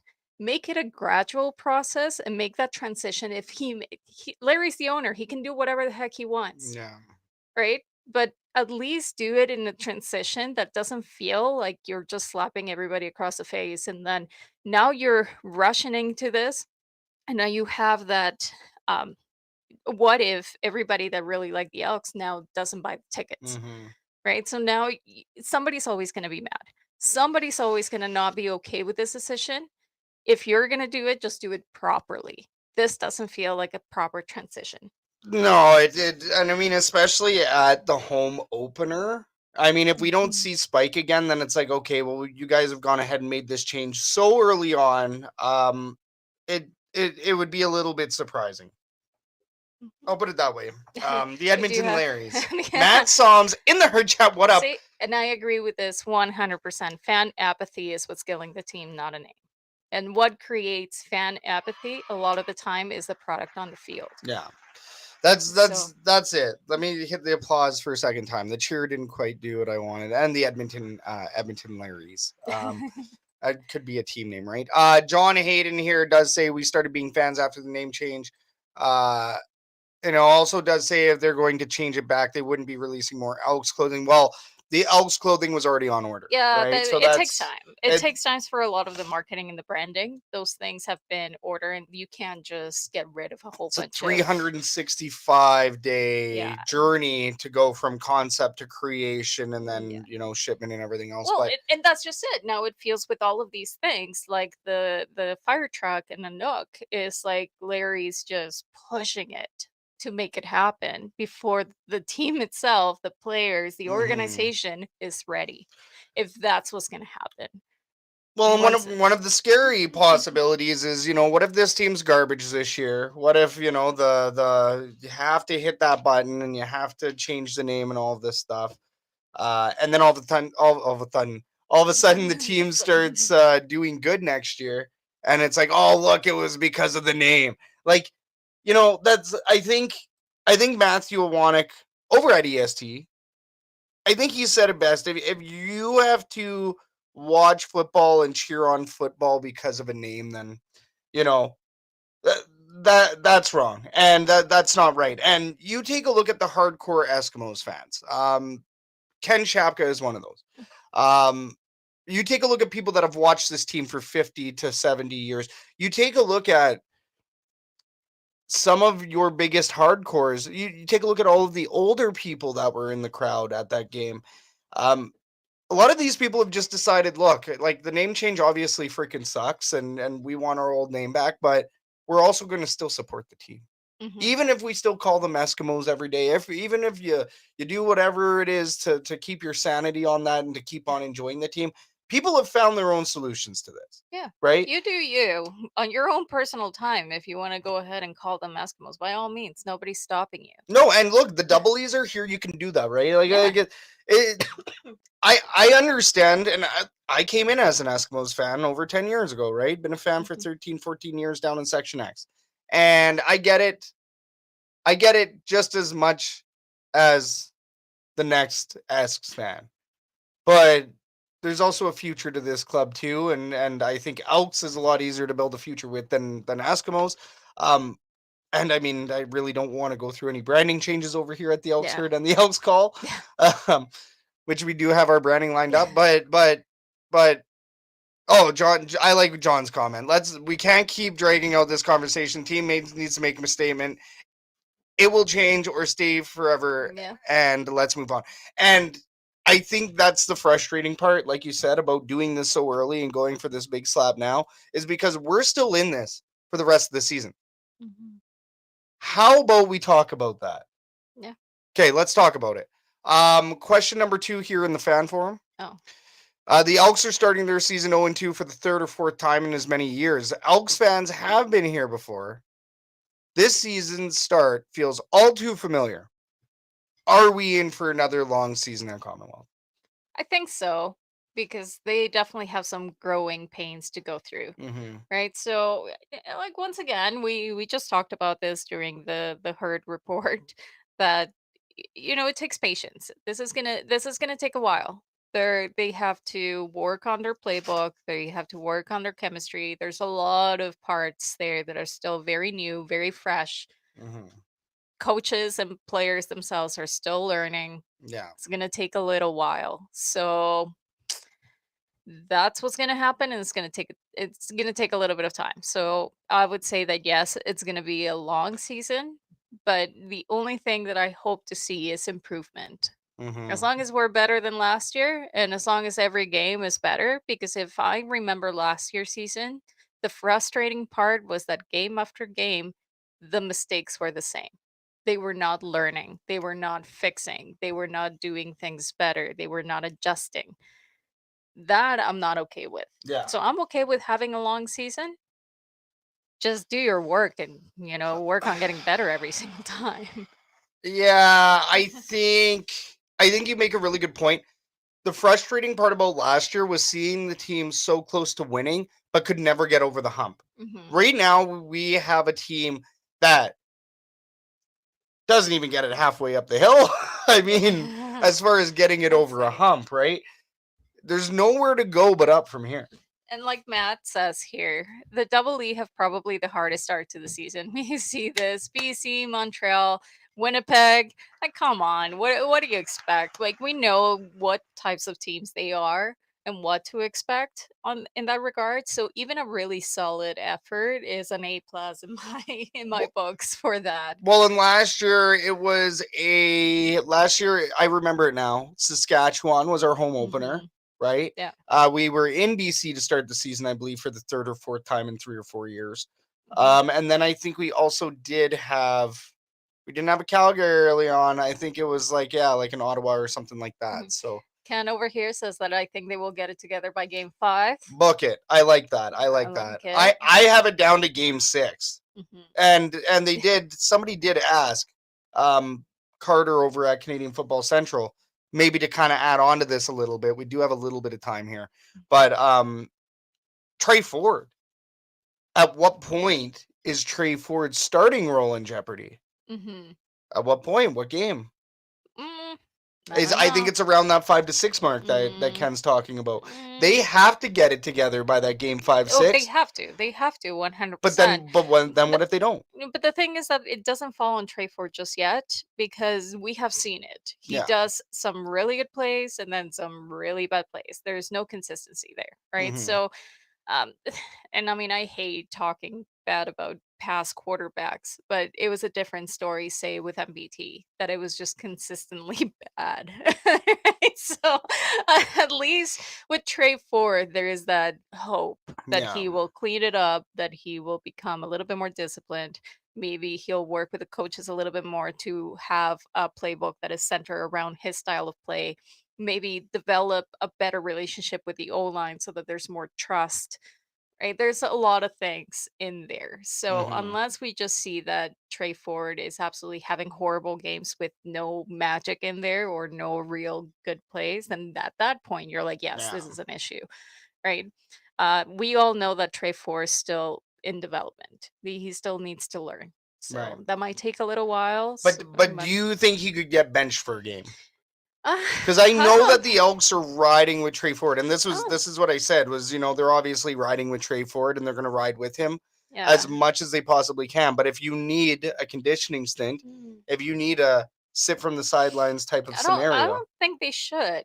no, I don't think they should bench him because they need to give him the opportunity to really get in the game. He didn't have Mhm. that opportunity last year, Right. right? We said many times that he was the biggest risk that the Double E is taking So this year. you think that Fajardo only comes in if Trey Ford's injured? Of course. And what he's doing fantastic in short yardage. Yeah. Like, keep using him for that. He's doing really well. Utilize him, Yeah. right? But now the question is, at what point does Snyder come in? Right? And then I think that won't happen unless Trey gets injured. Mm-hmm. No, I think I agree with that. Matt Soms agrees with you as well. He had 2 years of sitting. Now he needs to play. John Hayden here. Last thing we need to do is to put Toronto Maple Leafs type of pressure on Mhm. Trey Ford, which I will say this market kind of has that pressure right now Mm. for this Double E team. Bleeding. Mm-hmm. Trey is so fun to watch. Matt does say they have to give him at least 8 games. Ford is young and needs experience, and I agree. Mhm. Trey Ford, this is that season that Trey Ford needs to be figured out. Mhm. Where is the ceiling? Where is the floor? Mhm. You need to figure out what this guy is capable of. And the only way you'll find out is if he stays healthy and he's Mhm. in there for a season. Yep. And I agree with that. And he may be the most frustrating player in the entire team to Mhm. watch. But hey, maybe he'll learn. Maybe he'll get better. But if Mark Killam wants to hold any sort of accountability, and if let's say there is like a complete meltdown and it is due to Trey Ford, in some way, shape, or form, I wouldn't be surprised to see one game Cody Fajardo come in. But I'm talking about mid-season, right? Maybe. If something needs to be done, I think there. that would be a bad look, though, because think about what happened No, but last year with what if it's MBT. yeah, but that was different because they signed MBT for way more money than Trey Ford. MBT was always looking like the starter last year. I know, but what happened when MBT got benched and Trey Ford got in? Like, how many people were like, "Oh, Well, that's because the crowd was chanting. I know. Yeah, That's so so that's sad. different. In this scenario, the crowd wants Trey, but what if Trey Ford is responsible for 1 or 2 or 3 losses in a row? It's like your goaltender. How I'm equating this to is NHL goaltender. And that's kind of what I mean. As long if Trey Ford is just sucking, Yeah. he'll get benched. No, and I'm not saying that Cody Fajardo comes in and takes the reins. By the way, just for a game. yeah, Like, one game only. I could see it if he's just like straight up sucking. But the frustrating part about Trey Ford is that he has those moments of brilliance and then he sucks. Yeah. And then he has something incredibly ridiculous that he does and it works for the team. And then he does something bad, right? So once again, that there's no consistency. So and that makes it really hard to gauge. Well, and you can't find consistency obviously if you're flip-flopping, right? Which this is the opportunity for the Double E to finally get some consistency. Yeah. And it's going to start with inconsistency. Oh man. This team is we're I think we're in for one. I think it's going to be one heck of a year. I think this team is going to get really good going into the Labor Day stretch. I think that Labor Day stretch is going to be everything. Don't forget, hit up the brunch. Hit up that brunch, Labor Day rematch brunch. But I think that's going to be the most important part of the season for us WE fans. Yeah, I can see it. These first few games, these first couple games, some of these were scheduled losses. I'm scared for tomorrow. I think that's going to be going up against U of A Golden Bear, former Golden Bear, Matthew Peterson on the run. I think that he's been a fantastic step in for Brady Oliveira. And a friendly reminder, tomorrow is June 26th, so we have that game 6:30 against Winnipeg. That's our last Thursday game of the season. And then we're back at home July 6th for a Sunday 5 p.m. game against the Red Blacks. And that is not a scheduled loss. And then right after that, we got the BC Lions again, and that one's at home. So you know, these next 3 games are a build up into another bye. These next 3 games are very, very important for the Double E. Let's say you find reasons to celebrate that game tomorrow night. You got to come back home and you got to get that win against the Ottawa Red Blacks, 100%. Right? You have to. And guess what? Ottawa, they're kind of sucking again this year. So the opportunity exists for us to get that win and to finally start building that momentum. But Didn't then you say that last year and then they lost that game? And then they lost it. I feel like it's Groundhog Day. We've been here before. No. But then that BC Lions game. If you're looking to make that next step as a team, if you're trying to really chug the train, you get that win against Ottawa at home, you eliminate a lot of this pressure. Yeah. And then you focus on getting a win against the BC Lions at home. And you might be able to do it. That's where we you know, you come off a win. It's no longer talking about scheduled losses and all of this stuff. It's like, okay, can or will, but we're in that realm. It's no longer like, David and Goliath. Yeah, because we've had 2 of these now back to back. Yeah. And it is a very, very frustrating start to the season. Like, I believe it was John that said it, right? Or Matt. It was Matt that said it. Matt also does say here, Edmonton needs a game plan of moving the pocket. Forcing Ford to be a pocket passer will end in failure. Yeah, I mean, we saw him step up into the pocket, which was pretty refreshing. But the reality is that this game plan just simply is not built around Trey Ford yet. Yeah. Right? Yep. John here, we are a team. We have to play like one. Stick with the guys, and we stick with the guys we got and have them figure it all out. And I agree. That's why I say that this is going to be a 2-year, year-over-year kind of reclamation project here. Yeah. You have to ride whatever momentum from this season into next season. I did see that John Kirby said, save your money, don't buy Grey Cup tickets this year if you're a Double E fan. Well, we'll see. You know what? Anything can happen. The season doesn't really start until Labor Day. We've seen that before, so you never know, right? You never know. It's the same reason why we always stay until the zeros in every game, because you never know. We'll see. Maybe things change. We'll be hopeful and we'll be riding along. We'll see where it takes us. Bonafide. I like that. Your season doesn't start till Labor Day. I'm so proud of you. As you know you're smart. You're smart. You know your Better. stuff. Let's finish this up with some questions that we have. I know John had a couple that he had asked. Okay, let's see what we got for herd chat Oh. questions here in the herd chat. I think it was after the fire truck. I want to say. Oh, here we go. Oh, no, maybe. He did make a comment that the Edmonton Elks could play an arena football league game out of Rogers Place with how bad the attendance was the other night. Oh. Which he's not wrong. Here's what's funny is like I've had really bad premonitions that one day this team and the CFL as a whole, this is a CFL thing, gets relegated to an arena football league. And all of a sudden we're watching a team called the Edmonton Larry's? No, the Edmonton, it would be Edmonton Asks, but it would be the Edmonton always, what is it? Edmonton still keeps score. That's what it is for Asks. What are you doing? As an acronym. Terrible. Horrible. But I've been really worried that may be the fate of this team and league one day. So, John, let's not talk about that anymore. He also say that July 6th, the lunch boxes get released. No prices have been announced yet. So, besides winning, what else does the team need to do in order to get butts in the seats? Besides winning? Oh my goodness. I feel like they're doing the right things. I feel like, I mean, they're doing things. They're doing things that are not bad. The community outreach has been huge. Okay, so they're still doing the Tim Hortons community tour.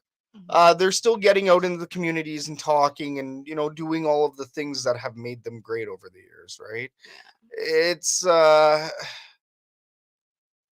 what else did they do besides winning? I think they've already nailed a bunch of it. They brought back the helmet tunnel. They brought back Dwayne Mandrusiak.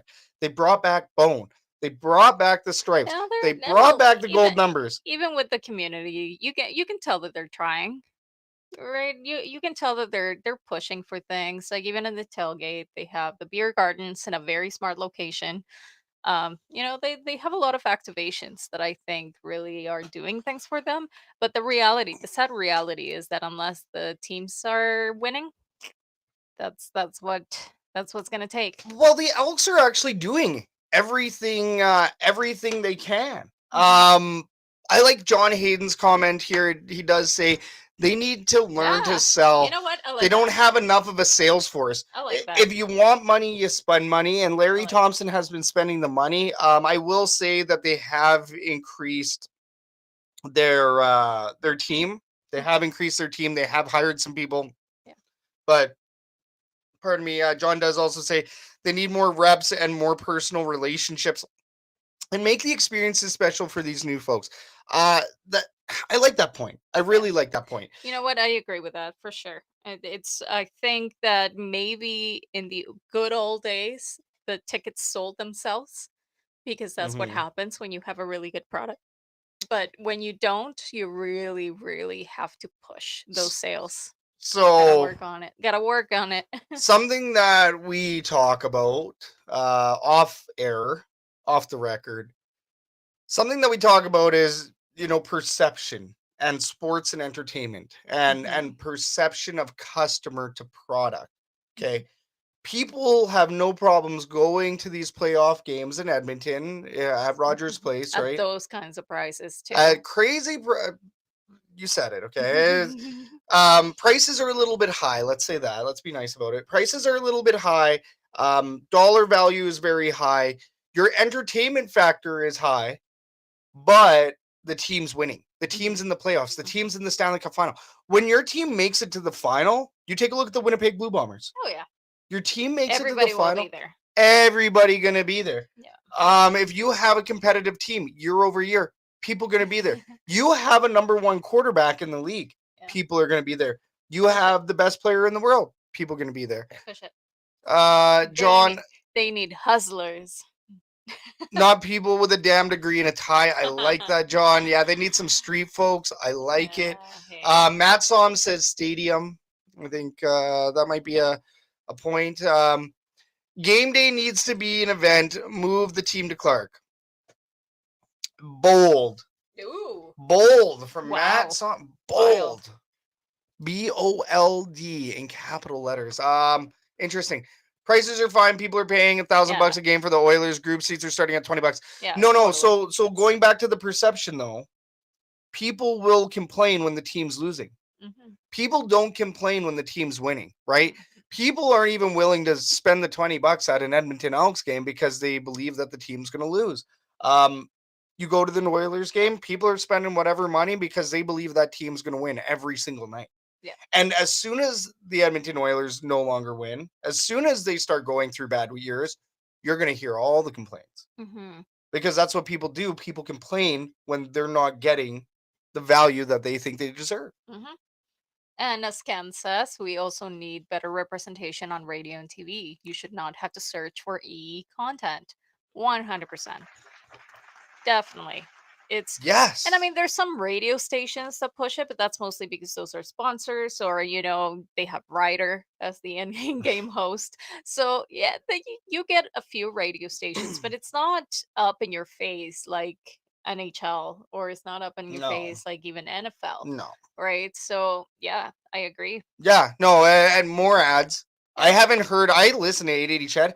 I haven't heard a single freaking ad this year. You know what I haven't seen this year? Maybe because I don't drive that much. It's a lot of billboards. Billboards. They I haven't used to seen have them last year. I didn't see. I've seen the one outside of Rogers Place. I haven't seen many others. Jamie Fadoon here in the herd chat from Winnipeg, behind enemy lines, cheering on the enemy. Very awesome. Great to see you tuning in tonight, Jamie. Really appreciate you tuning in tonight, my man. Please do bring us back a game program, please, pretty please. We collect them all and we put them in a special spot. So can't thank you enough for that. John Hayden does bring up the Savannah Bananas. Savannah Bananas, they're a joke team. They're a joke. My gosh. Playing in a joke media, league. Though.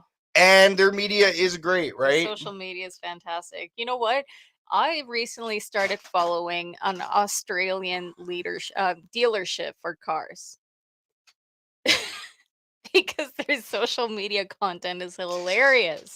Well, so that's what it is. Like now I'm following a page from across the world just because I really enjoyed their social media content. And the Elks have some good social media content. Oh, they do. They do. Right? It's just not getting pushed enough. It's just there's not enough visibility. No, I agree. I agree. And I like this. Let's end with this. I did see Matt Soms did ask what we are going to do on the tailgate menu for the next home game. Matt, it is poutine. We are playing Red Blacks, Ottawa Red Blacks, and there's nothing that goes together with Ottawa other than poutine. Nothing goes together like it. I love poutine, and everybody gets some poutine too. So swing on by stall 182. Are we gonna do little cups? Probably, yeah. Okay. Yeah. We have some. I can't do styrofoam, that melt, right? Oh. Oh, you could. You do chili out of styrofoam. Yeah, It's so just then not good for the environment.